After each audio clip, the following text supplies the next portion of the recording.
Est-ce que vous faites partie de ces personnes-là qui ont souvent peur de prendre la parole dans une assemblée, dans une réunion? Vous êtes souvent là, vous avez de très belles idées. Vous savez que souvent, ça vous arrive que d'autres personnes disent la même chose que vous pendant que vous aviez déjà pensé à cela. Est-ce que ça vous arrive ça? Alors, je vais vous donner une technique très simple qui va vous permettre de prendre la parole, de pouvoir présenter votre idée sans pour autant vous faire ridiculiser si vous n'êtes pas très sûr de cette idée.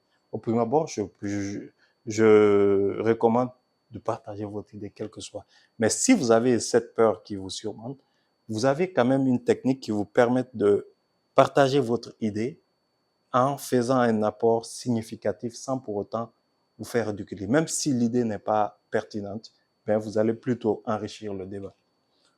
Cette technique, c'est quoi? C'est le questionnement. Imaginez, vous êtes dans une réunion, on est en train de définir par exemple un itinéraire à suivre pour quitter un point A à un point B. Vous, par expérience, vous savez que entre le point A et le point B, il y a une autre option en passant par le point C, vous allez arriver plus tôt. Mais ceux qui sont là, vous avez vos impressions, certes, vous vous dites que si je dis ça, on va me ridiculiser. Le questionnement va être quoi? Le questionnement, c'est, OK,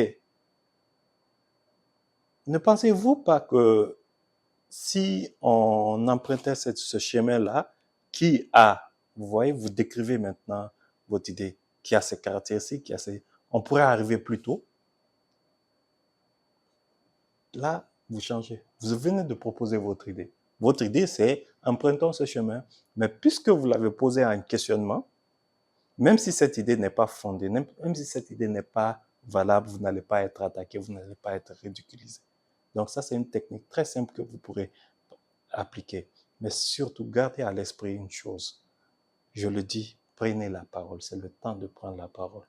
Où que vous soyez dans vos rencontres, ne restez pas invisible. Il faut qu'on sente votre présence.